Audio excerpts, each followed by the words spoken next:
Halloween. Happy Hallows Eve. Happy, I don't know, Cinco de Mayo es mañana. No, no Cinco de Mayo. Día de los Muertos mañana, sorry. So for those that celebrate Día de los Muertos Como 5 de early, mayo, man. no Cinco de Mayo, Día de los Muertos. Día de los Muertos. I took, Oh, Día de los man, Muertos. 5 de mayo. Oye, eso, So ¿verdad? we are back here. Yeah, I'm back in time. I'm using a time machine. So we're here like we do every Thursday, and every Thursday we chat about mortgages. But although we have a script and a presentation to talk about pre-qualifying, closing, getting the deal done, getting to the closing table, I don't know if Ruben is having the same issue I'm having. Every other text message I'm getting is what's going to happen with real estate, what's going to happen with mortgage. So I did a little bit of a deep dive historically, so everybody can see.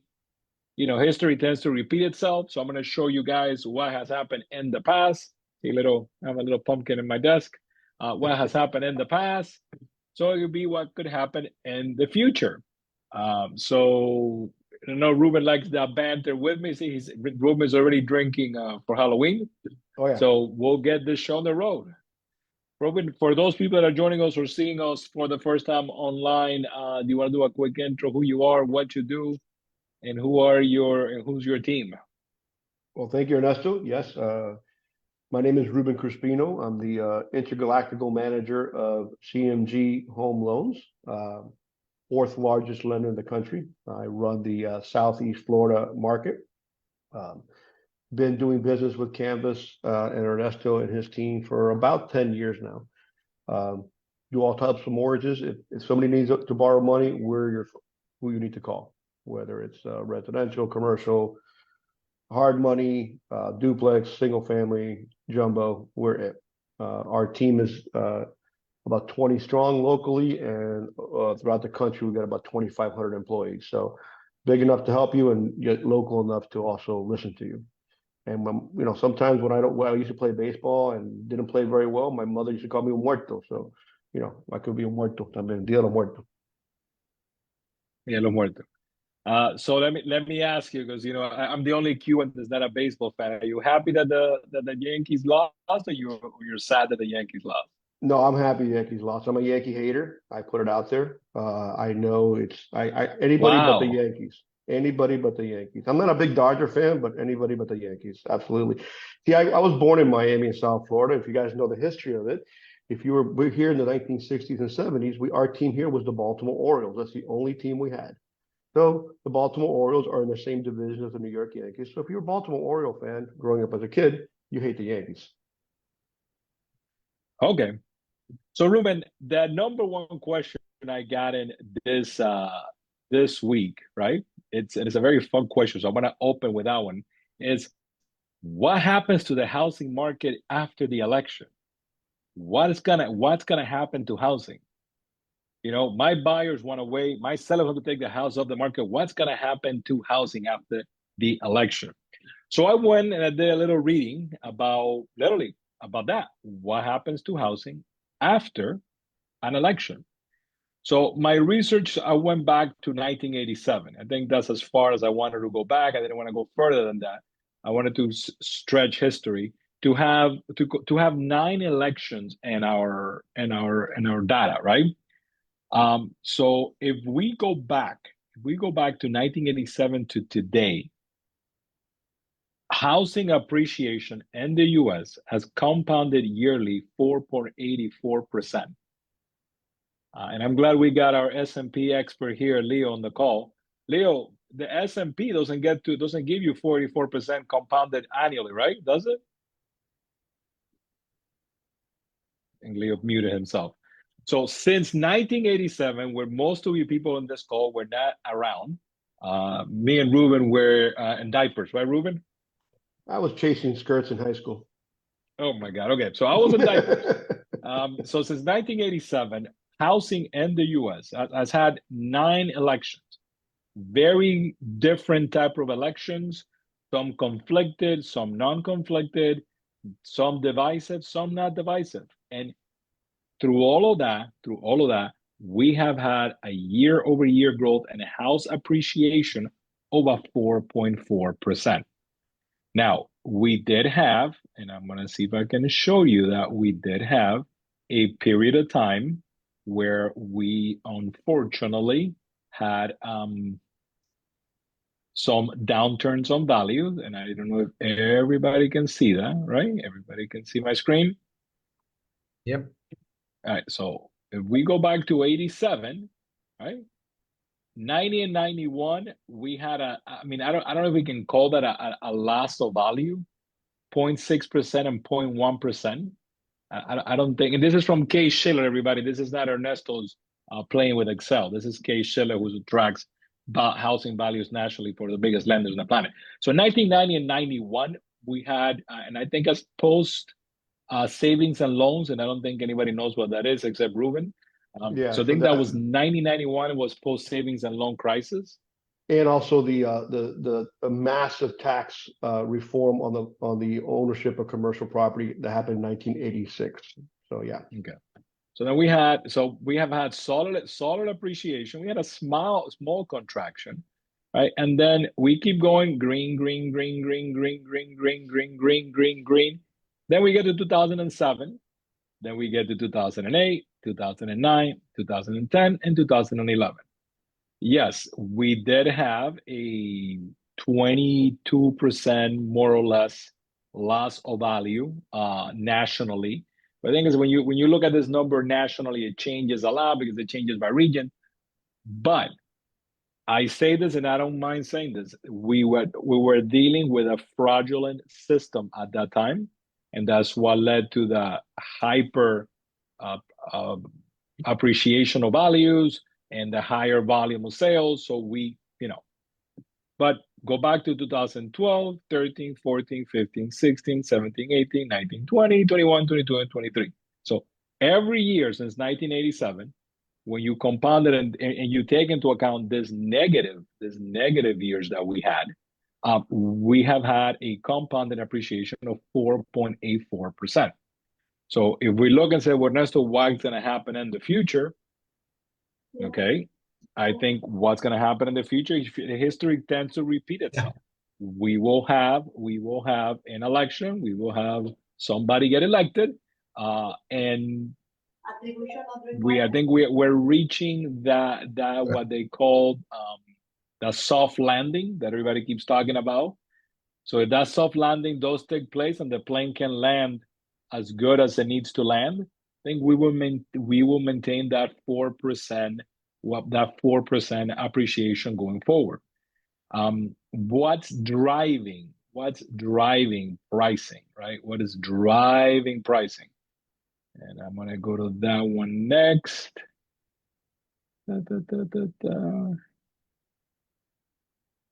Where did that one go? Ruben, jump in for a second while I lost my notes. Okay. Well, as far as what's driving pricing, I think it's just inflation, right? They can't build homes what they used to build homes, so the cost of material has gone up quite a bit. But more importantly, it's like Mark Twain said back in the 1800s: buy land. They're not making any more of it. Especially in South Florida, we're pretty much built up, with the exception of certain areas in Palm Beach, and obviously the Homestead area still has quite a bit of land. Broward County is completely built up. Only new properties are coming through conversions of golf courses, etc. So that's what's driving pricing down here. I don't pretend to be an expert anywhere else, but the bottom line is that we have not built enough homes over the last 10 years to keep up with population growth, not only here, but nationwide. You have to build new homes, not just population increases. Believe it or not, homes get destroyed, right? Earthquakes, fires, hurricanes. Age, exactly. So there is a need for a constant build. And, because of that grid that you just showed, where it went red in 2010, 2011, 2009, 2008, we've had, many, many years of really no building. So we're still catching up on the inventory side. So I think that no matter what, that'll be some kind of I would say a bottom that you're not going to go. You may go up and down. There may be pockets that do go down in value. We've seen that before, but overall, I think you're right on the nose. I don't see prices plunging at all. Yeah. So one of the questions that I got from one of the agents was that the buyers are working with were asking, hey, should I buy in an election year? And then that's a question that is a very personal question. You know, buyers need to take into account what is their life plan, their life decision. What is going to be the next 5 years of their life? You know, what is going to be that 5 year plan? If your 5 year plan consists living in the same area because that's where your job is, that's where your kids are at, and you are currently living in that area and already paying rent, and that's where you want to be, even if you have to go a little bit further to that area, right? If that is within your plan, and then if you qualify, then it's always a good time to buy. I'm a firm believer that buying a property forces you to become a saver, right? Because it's forcing you to save. Why? Because a portion of that mortgage that is called the principal, it's going to be put away and put away and put away. And then that asset that you bought, that property, which is it's home, it's nice and warm, and you make cookies and lechon in the backyard. That nice thing is based on history, it's gonna go up 4%. That savings account is gonna go up 4% a year. So the question I got was, is it a good thing to buy in an election or after an election? The question at the end to that question to me is to be answered back with another question. What is your 5 year plan? What is it that you and your family are going to do for the next 5 years? One thing is for sure, although homes have gone up 4.8% since 1987. I looked this up, but I don't have that chart. Rents have gone up 220% since 1987. Rents have gone up 220% since 1987. So if you were a renter in 1987 and you still a renter today, by now you would have paid off that property that you were renting, and you more than likely don't have any savings. And so many people believe that I was looking, Ruben, at mortgage applications, right? I'm going to share that with everybody really quick. So mortgage applications nationally. Here we go, everybody. Let me bore you with, oh, what did I do? Let me bore you with numbers. Mortgage applications. This is what rates are at, I think, as of today, right? This is a national number. I'm not quoting a mortgage rate. This is not what your buyer is going to get. I got to give that whole disclosure because Ruben's already hyperventilating over there. This is not what your buyer is going to get. This is a hypothetical scenario, right? So this is what mortgage rates are around, right? And then buyer demand. So if you look at this craziness here, this is the pandemic, right? Right? This is the pandemic. This is post-pandemic, and this is where we were actually. We were on September 30th. So on September 30th, we were heading up. Rates wobbled a little, but actually, it's not even making any sense because rates were wobbling down at that moment. Mortgage applications dropped, but then mortgage applications have picked up again. What does mortgage application mean? Mortgage application means people are sitting down with Ruben, with Leo, with Aníbal, with Lamsey, with Jader, and they want to begin the process of buying a home, right? They might be working with a realtor already. They might not be working with a realtor already, but it's what we call foot traffic. So Ruben, are you guys seeing that foot traffic that is being seen nationally? Are you guys seeing those buyers that are that confident in going forward? Well, just going back to your question about the election year, again, we're overthinking things, guys. I get on my soapbox and I tell you, we're in the business of putting people in houses. You're not going to get it right. If you talk to any financial advisor, trader, investor, when you really look at investing on anything, you just have to invest, right? It's called, in the stock market, they say the safest way to invest is dollar cost averaging, where you put $100 every month. You're never going to buy a stock at the lowest and sell it for the highest. Real estate's no difference. You just need a place to live. Okay. As far as mortgage applications, we're getting a bunch of pre-approvals because people are interested in taking advantage of programs that are available to put them in homes. The one thing that has happened or has come back from the I guess the 2008 or 2009 timeframe is we have a ton of programs. There's a mortgage for everybody, so more people qualify based on programs. Rates are higher than they were earlier couple years ago. So that's part of the factor. But it's funny, Ernesto, 2 years ago or 18 months ago, we had people paying $50,000, $25,000 over asking price, over appraised value, and they were doing it without blinking an eye. Today, that same person doesn't need to do that. I tell them, take those 25,000 and buy your rate down. If your rate is too high, buy it down. It's that simple. It's just changed, right? So instead of paying more for the house, you're going to get probably a better, more market value deal because more of a buyer's market maybe. So take the money that you would have paid over 2 years ago and buy your rate down. It's that simple. Everything has a solution. What we got to do is get in front of these people and get them ready. Okay. The best time to buy a house is today, not tomorrow, not after the election, not after, January. I think it's January 8th when they get sworn in. It's now. If you need a house, now's the time to buy a house. So Ruben touched down on mortgage. So I'm going to talk down inventory, which is what I do every Monday. So we are officially parallel to pre-pandemic inventory numbers for South Florida, right? So our inventory housing inventory is at the same level that it was pre-pandemic. That means that inventory has grown 34%. We're averaging, I think it's 5 months and 5 months, 1 week. It's literally where it's sitting at. So those homes that Ruben said 2 years ago you had to pay over asking because there was only 1 month of inventory. That's no longer the case. That's not taking place anymore. Because now in the same street there might be 2 homes, and in the same neighborhood might be 4 for sale. So as you working with that buyer, you're gonna have a lot more opportunity. Also, the builders in South Florida have built a little more, and this is just for now. This will disappear because they're trying to clear their books, so they're trying to get everything off their books as they can. That's why you see these incredible commissions and incredible concessions that new home builders are doing. No, it's not because they love you. They don't wake up in the morning and they say, we love realtors. Let's give realtors a 6% commission. No, that's not what's happening. Is that they got to clear their books because they think that they build too much. So at this moment, you have a lot of resale inventory and you have a lot of builder inventory.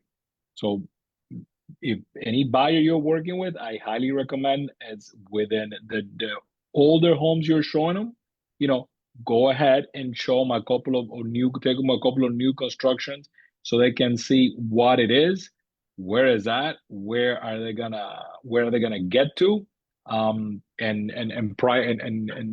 traffic, and taking a look at if that is part of the decision, if they're willing to travel a little more outside the area. One of the questions, Ruben, that I got this week a lot was, will the market crash after this? There's no indicators anywhere that point to a housing market crash.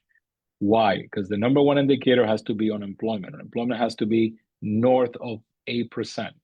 Inventory in South Florida, it's an unhealthy 1.9%. That means that we got more jobs than people, right? So unemployment has to be at a very high number. Inventory of homes needs to be over 8 months. We're at 5. That means that it has to go over 8 months, right? And foreclosures need to be it's 1 million yearly. You need to put nationally, and you need to get, so nationally is 1 million. I think Florida is about 270,000 a year. Right now, Florida is barely 70,000. So Florida will need to have about 1 million foreclosures on their own for that to begin to affect crash. So will there be a crash? No. Will there be a return to normality? Yes. And normality, like I said at the beginning when I opened this conversation, was homes appreciating 3 to 4% a year, right? Which what they should do. Inflation, I think numbers came out today. They came back 2.1, which means inflation is back to what it needs to be. So I think we are in the right direction. So before I ask Ruben about a couple of programs they have, and then I want him to expand because I got a couple of more questions after last week on the 203K programs, is should I buy a house now? And Ruben says yes. My question is always answer that question with a question. Where do you want to be in 5 years? Where do you see yourself in 5 years? Do you see yourself here? Do you think your income is going to change over the next year or so? Where is your credit score at? Does your credit score need some fixing or is it ready to roll? What is your current debt load? What is your credit card debt, card debt? What other debt do you have that could be holding you back? Where is your savings at? What do you have saved? Do you have a down payment? If you don't have a saved down payment, are you gonna get a gift from mom, dad, uncle, some neighbor? Are you gonna get a gift from somebody that is gonna be part of your down payment? And then base your move on those answers. So if you're a real estate professional, those are the questions that I will ask. What's your income? What's your credit score?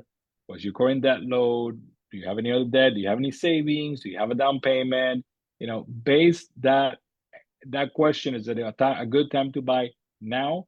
Go back with this other couple of questions and you'll be able to better fine tune that conversation. So Ruben, I was asked about the buying process right now, the pre-approval process, because I noticed you guys have so much technology at hand.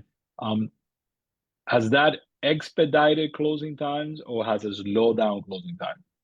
Oh, no, it's definitely expedited closing times. A lot of people, we live in a big city, and technology allowed us to do a lot, via this medium, which we're on right now, Teams, Zoom, whatever it may be. So while, traffic is very difficult down here in South Florida, we have no problem meeting with clients through Zoom or Teams, whatever makes them happy, through text, through email, through phone. So typically what we want to do is have that conversation. That is old school. And I think that's never going to change. So once you send a referral to us, a prospect to us, we will have that conversation with the borrower, ask them many of the same questions that you're asking Ernesto right now. How's your credit? How's your income? What are your plans for 5 years? To tailor them into the right product, right?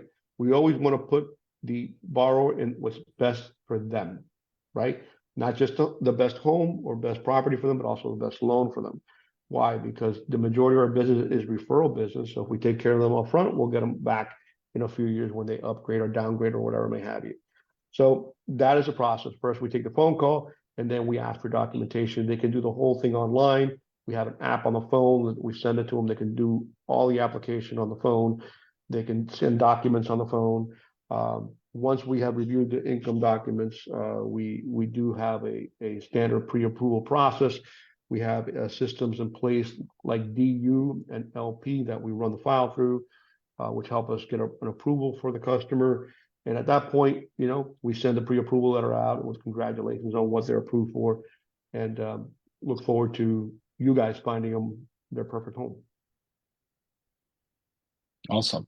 So Ruben, we touched, I think it was last week, on the FHA limit. There was about 621, I think, for single family homes, and 795 for duplexes, right? That's about right? Yeah. Right. So then that means that duplex with 3% down payment, we're looking at about $810,000 contract price on a duplex. Yep. Right. So do you guys take into account for that buyer's pre-qualification the income from the other side of the duplex? Let's say if it's 3232, Alapara, they're renting for one side rents for about 3,200. That entire 3,200 is added into the income of that buyer. Yes, it is.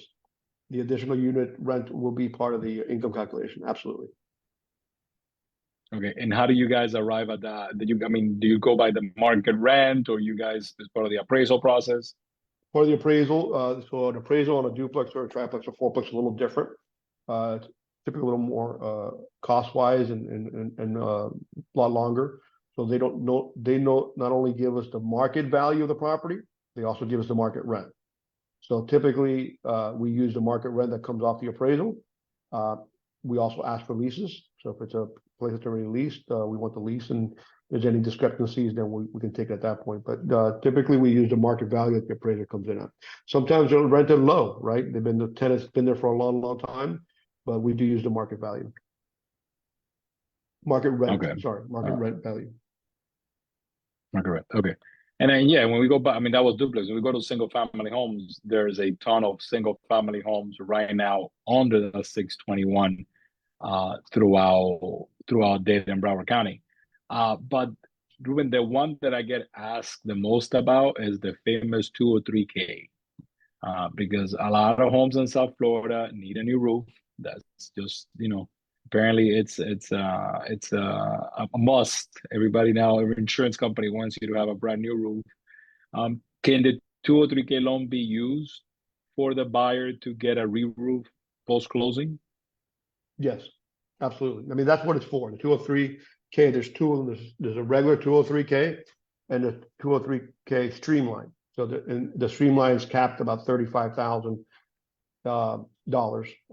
So depending, nowadays a roof is 35,000 or less or a little more, it depends. So Depends on the size of the house, yeah. yeah, depending on the size of the house. But yeah, I mean, it's a great program. We're able to close on the loan and the property as is, and take into consideration what repairs need to be done. The value of the property, so the appraisal goes out and gives us two values on a 203K. They give us the as is value and the as repaired value. So we need to know up front, what do you want to do to it? You have this house. Is it just a roof? Fine. Roofs are easy, right? You get a quote from a roofer, pretty standard stuff. There's more things to do. We need those quotes also, and that'll be part of the loan package, right? We also are going to close on the property and then pay the contractor directly, okay, from the proceeds, right? So some of that money will be held in escrow, which is the money to fix the roof, and it'll be paid out in draws, or and a roof is usually done right away. Roofs are pretty fast. You can probably put a roof up in about a week. So it just depends on what they want to do. It's a great program. I'm surprised more people don't take advantage of it. For insurance purposes, we're seeing the huge discrepancy between existing home or older homes and new homes. I got a newer home up in North Florida. My insurance rate on that is $1,200. I live in a much older home in South Florida, and my insurance is like $7,000. And there's really no difference between the houses.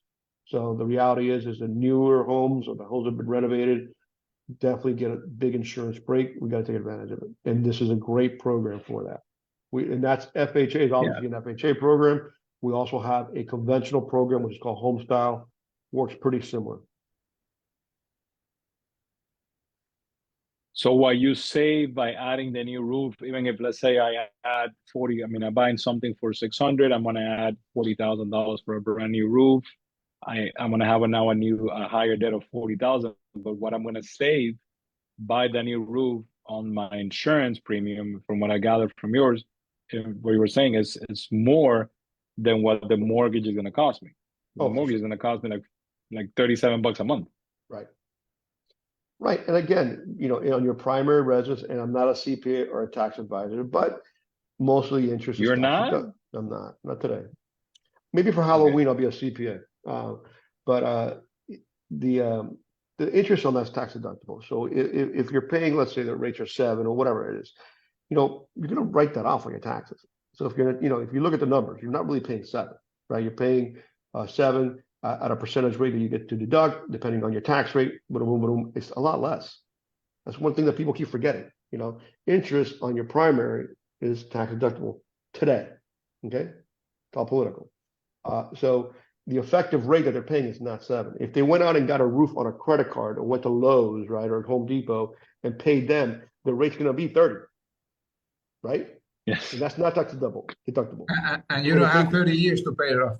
Correct. You don't have 30 years to pay it off. So the 203K program, or the Home Style program, is really a tremendous program. South Florida has been a lot of new for a long time. And just like us new people that were born here, that we were new, we're starting to get old. The houses are starting to get old. They need to be redone. It's time. We didn't see that, but some of these houses that were built in the 80s are now, 35, 40 years old. So it's time for a renovation.